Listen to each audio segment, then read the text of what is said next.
जय हिंद दोस्तों, आज मैं आप लोगों के सामने विद्युत का पार्ट 2 लेकर आया हूं। तो अगर पार्ट 1 वीडियो नहीं देखें तो नीचे लिंक दिया जाएगा, वहां से आप देख सकते हैं। तो चलिए हम बात करते हैं विद्युत के बारे में। तो हम लोगों ने सब कुछ ओवरऑल क्लियर कर लिया था। अब हम देखेंगे विद्युत धारा क्या होती है। किसकी बात करेंगे कि विद्युत धारा क्या होती है। तो सर जी, हमारा पूरा कहानी किस पर डिपेंड था? ई पर। और ई पर क्या होता है? इलेक्ट्रॉन। इलेक्ट्रॉन को आप जैसे धक्का देंगे और जैसे चलेगी वैसे हमको विद्युत धारा मिल जाएगी। अच्छा, एक वर्ड है धारा। क्या है? धारा। जैसे मान लो धारा क्या बोलते हो? जैसे मान लो पानी अगर बह रहा है तो आप क्या बोलोगे? पानी की धारा। अच्छा, अगर दूध बह रहा है तो आप क्या बोलोगे? दूध की धारा। अगर इलेक्ट्रॉन बहेगा, ऐसे बहुत सारा इलेक्ट्रॉन ऐसे बह रहा है, तो अगर इलेक्ट्रॉन बहेगा तो उसे बोलेंगे वैद्युत धारा। तो बताओ क्या होगा? विद्युत धारा का डिफिनेशन क्या होगा? इलेक्ट्रॉनों का प्रवाह, इलेक्ट्रॉनों का प्रवाह, इलेक्ट्रॉनों का धनाधन प्रवाह क्या कहलाता है? विद्युत धारा। यहाँ तो कोई दिक्कत है नहीं है। इस विद्युत धारा को इंग्लिश में आई से रिप्रेजेंट करते हैं और आई बराबर क्या होता है? Q by T. अगर मैथमेटिक्स के रूप में पूछा तो आवेश प्रवाह की दर को विद्युत धारा कहते हैं। लेकिन वैसे देखो क्या होता है विद्युत धारा? इलेक्ट्रॉनों का धड़ाधड़ प्रवाह क्या कहलाता है? विद्युत धारा। इलेक्ट्रॉनों का प्रवाह क्या कहलाता है? विद्युत धारा। कोई दिक्कत है नहीं। अच्छा गुरुजी, जब आप पानी गिराते हैं तो या तो वो ढलान से गिरता होगा। भाई पानी कब बहेगा? या तो ढलान से गिरेगा सर जी, या तो उसको हम ऐसे ढकेलेंगे, ऐसे बहाएंगे तभी बहेगा। अच्छी चीज़ है। तो इलेक्ट्रॉन किसे भागता है? कल मैं बताया था, इलेक्ट्रॉन को ढकेलता कौन है? वोल्ट। कौन ढकेलता है? वोल्ट। बहुत अच्छी बात है। ये जितना तेज ढकेलेगा लाइट उतनी तेज हमको मिलेगी। बहुत अच्छी बात है, यहाँ तो कोई दिक्कत है नहीं है। अच्छा, तो गुरुजी जो हमारे घर में आता है, हमारे घर में वो 220 वोल्ट रहता है। कितना वोल्ट रहता है? 220 वोल्ट या 240 वोल्ट। ठीक। अच्छा, दो तार क्यों होते हैं? जैसे मान लो ये तार है, ठीक, ये तार है, तो इसमें कितने तार होंगे? इसमें दो तार है, ठीक। अब मान लो वो जो दो तार होते हैं वो सर जी उसका क्या मतलब होता है? बाबू उसका मतलब ये होता है कि एक में धारा जाएगी और दूसरे के में धारा आएगी। कोई दिक्कत है?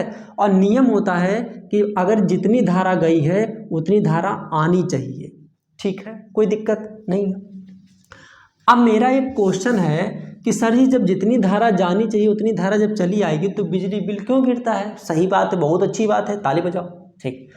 लेकिन सर जी आप गलत बोल रहे हैं। सब चीज़ में दुइये तार नहीं होता है। जो प्रेस होता है, प्रेस, जैसे प्रेस, फ्रिज, एसी, आप देखे होंगे कि उसका जो प्लग होता है वो 3 पिन होता है। ऐसे होता है 3 पिन, होता है कि नहीं होता है? अरे ऐसा होता है कि नहीं होता है? होता है ना? ऐसे 3 पिन होता है, ऐसे 3 पिन, ठीक। तो आप इसे खो देते हैं। सर क्यों? आप तो बोले हैं 2, तो ये 3 का मतलब क्या है? बाबू 3 का मतलब कुछ और नहीं। देखो मेन काम यही 2 का है। मेन काम कितने का है? 2 काम। एक फेज होता है और एक क्या होता है जानते हैं? Neutral phase. अच्छा, तो सर जी जो इसमें 3 का मतलब क्या होता है? बाबू ये जो होता है ना, इसे कहते हैं अर्थ वायर, इसे बोलते हैं अर्थिंग वायर। इसका मतलब क्यों लगाया जाता है गुरुजी? क्यों प्रेस में ही लगाया जाता है और क्यों नहीं लगाया जाता? जो तुम बल्ब लगाते हो उसमें क्यों नहीं लगाया जाता? तो बाबू इसलिए नहीं लगाया जाता। देखो, जैसे मान लो इसमें धारा जितनी गई उतनी धारा आई, ठीक। हाँ सर जी, ठीक है। तो ये उसी के लिए लगाया जाता है जो कम वोल्ट ले, जो कम वोल्ट ले। जैसे बल्ब वल्ब जलाना हो, पंखों का चलाना हो, तो आप ये 2 तार लगाते हैं, ठीक। लेकिन अगर हमें ज़्यादा वोल्टेज चाहिए, जैसे फ्रिज, प्रेस, हीटर, बहुत सारे एसी ओसी, तो वो बहुत हाई वोल्टेज लेते हैं। क्या लेते हैं? बहुत हाई वोल्टेज लेते हैं। तो हाई वोल्टेज के कारण इस पे ये खतरा रहता है कि जैसे अगर ये लाइट मार देगा तो आप बच जाएंगे बहुत आराम से, लेकिन जब ये वाला लाइट मारेगा ना तो शायद कहानी एंड हो जाएगी, है ना? तो इससे क्या हुआ कि लोगों ने कहा यार मैं एक तार ऐसा बना दे रहा हूँ, ये तार मैं अर्थिंग वायर में, तब अर्थ से जोड़ दिया जाता है। इसका मतलब कि जैसे मान लो ये बहुत हाई वोल्टेज लिया, बहुत हाई वोल्टेज।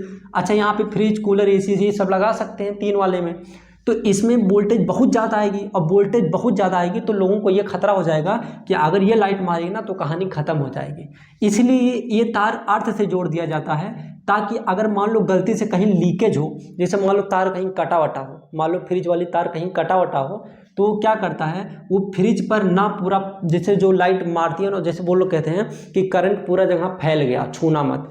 तो 3 तार मतलब ये होता है कि एक तार अर्थ वायर होता है, वो अर्थिंग से जोड़ दिया जाता है, ताकि जो सभी जगह विद्युत धारा फैल गया है, जो आपको मारने से खतरा है, जो चीज़ खतरा है, तो वो जो तीसरा तार है वो क्या करता है, धरती से जोड़ कर दिया जाता है, ताकि जो फालतू धारा है वो धरती के अंदर चली जाए। कोई दिक्कत है नहीं है। तो ये 3 तार क्या होता है, समझ में आ गया। मेन काम यही 2 का है, बस ये करता है सेफ्टी के लिए लगाया गया है। किसके लिए लगाया गया है, सेफ्टी के लिए, ताकि मान लो कहीं लीकेज है, धारा मान लो चारों तरफ फैल गया, तो ये क्या करता है, तीसरा तार वो जाको धरती कर दे देता है। किसको दे देता है, पूरी धरती को दे देता है, जिससे हम बच जाते हैं। मतलब कोई दिक्कत है नहीं है ना, बहुत। अरे तुम तो तेज हो गए यार। अब बात करते हैं सर जी, जैसे हमारे घर में मान लो ये हमारा घर है, देखो बहुत अच्छा घर बनाते हैं भाई साहब, अरे वाह, तो कल तो मिस्त्री बन गए। हाँ ठीक है, इधर देखो, मान लो हमारे घर में जो आई वो 220 वोल्ट आई, ठीक है। अब देखो हर एक कॉलोनी में, हर एक गांव में एक ट्रांसफार्मर लगाया जाता है। ट्रांसफार्मर लग गया गुरुजी, बहुत अच्छी बात है। अब ट्रांसफार्मर में आप लोगों ने देखा होगा कि जो ट्रांसफार्मर के पीछे वाली लाइट है वो बाबू बहुत हाई वोल्टेज रहती है। कभी कभी देखो 11,000 वोल्टेज, 22,000 वोल्टेज आती है ना, लेकिन वो वोल्टेज आपको कितने में दी बाबू, 220 वोल्ट दे दी। अरे सर जी, इसका मतलब ट्रांसफार्मर क्या करता है, ट्रांसफार्मर करता है कि हाई वोल्टेज को लो वोल्टेज में कन्वर्ट करना, हाई वोल्टेज को लो वोल्टेज में कन्वर्ट कर दिया। अच्छा, क्यों सर जी लो वोल्टेज को हाई वोल्टेज में नहीं कन्वर्ट कर सकता? देखो भाई मैं बताने तो दो। तो बताओ ट्रांसफार्मर मतलब क्या हुआ कि हाई वोल्टेज को लो वोल्टेज में कन्वर्ट कर दिया, है ना। ठीक, अब आपका घर में आया 220 वोल्ट, आपका घर में कितना आया 220 वोल्ट। अब आप यहाँ भाई साहब लगवाए हैं एसी, आए गजब, एसी लगवा लिए, पंखा लगा है। अब ये पंखा मान लो आपका 50 वोल्ट ले लिया, 100 वोल्ट ले लिया। अब मान लो ये जो एसी है वो 440 वोल्ट है, कोई दिक्कत लगे 440 छूने से तेरे, आए हाय। देखो ये जो वोल्ट है, ये जो हमारा एसी है उसको चाहिए कितना, 440 वोल्ट, और तुम्हारे घर में आ कितना रहा है, 220 वोल्ट। कितना आ रहा है, 220 वोल्ट। अब इसीलिए बाबू, अब देखो तुम बल्ब भी लगाए हो, दुख दुख जो जलता है एलईडी, आप क्या लगाए हो, एलईडी बल्ब भी लगाए हो।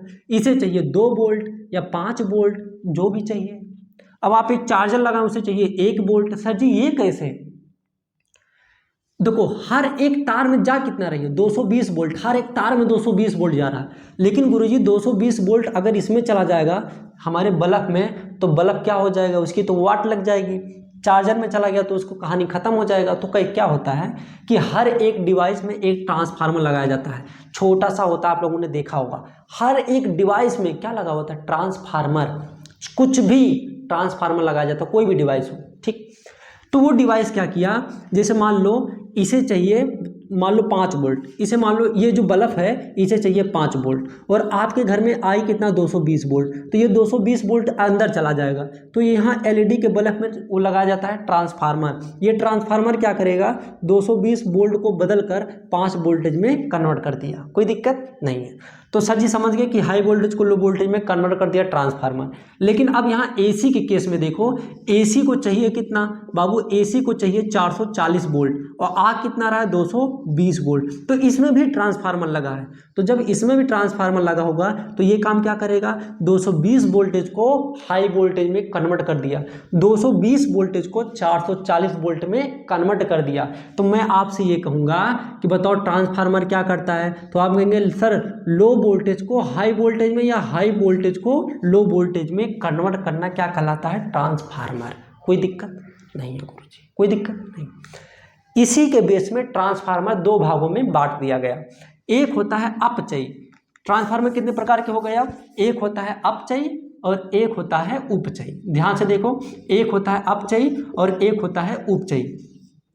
अब क्वेश्चन पूछेगा हाई वोल्टेज से जब लो वोल्टेज में कन्वर्ट होता है तो कौन सा ट्रांसफार्मर है, तो ट्रांसफार्मर 2 प्रकार के होते हैं, ध्यान से सुनना, एक अपचयी और एक उपचयी। देखो अपचयी, अपचयी मतलब अपचाई नहीं, मतलब कि हाई वोल्टेज को लो वोल्टेज, मतलब हाई वोल्टेज को खा लिया, हाई वोल्टेज को लो वोल्टेज में कन्वर्ट कर दिया, तो उसे क्या बोलते हैं, अपचयी, अपचाई नहीं।